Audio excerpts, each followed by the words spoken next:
Well, this is the beginning of the project. This is the piece of wood I selected. I found it in Frederick, Maryland, at a lumber yard up there. This is called Mappa Burl, M-A-P-P-A, Burl, B-U-R-L. It's a poplar tree that comes from Western Europe, Northwestern Europe, and it has, as you can see, a lot of neat features in it. But before I start on this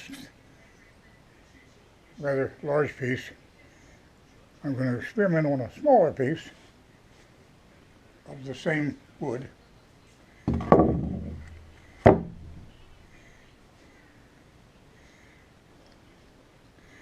Both of these have been sanded just a little bit with fairly coarse grit sandpaper. And it's going to take a lot of sanding. I sanded to 125 grit so far. I'm going to go down to 2,000 grit before I finish sanding to give you a rough idea.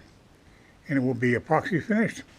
I'm debating whether to leave the edge as a natural edge or to do something different with it.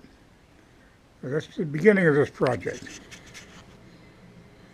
Now, in order to get a rough idea of what the finished product is going to look like, the very first thing I do is I take a look at it with some water. So I'm going to spray some water on this. And the sprayer just popped on me. Okay, I'm going to spray a little water on this so you get an idea of what the finished product will look like. Sprayer keeps popping on me.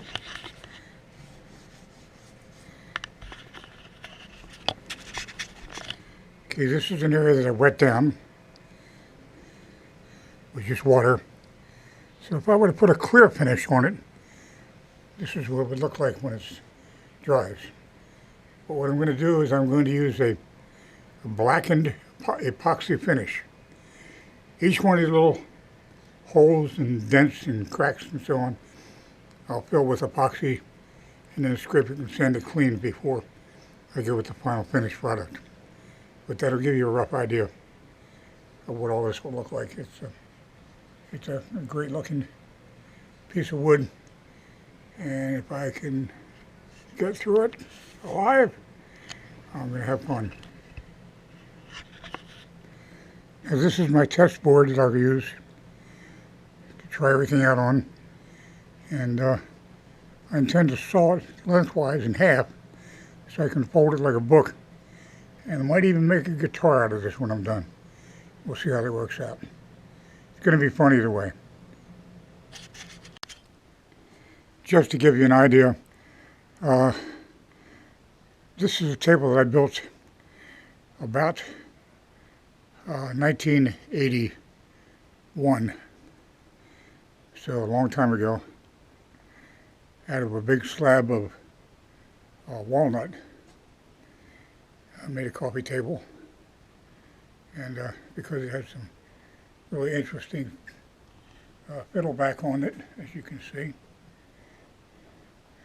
and the fiddlebacks are made for some very, very beautiful patterns. I didn't get it filled as quite as good as I could have. I left a natural edge on it, and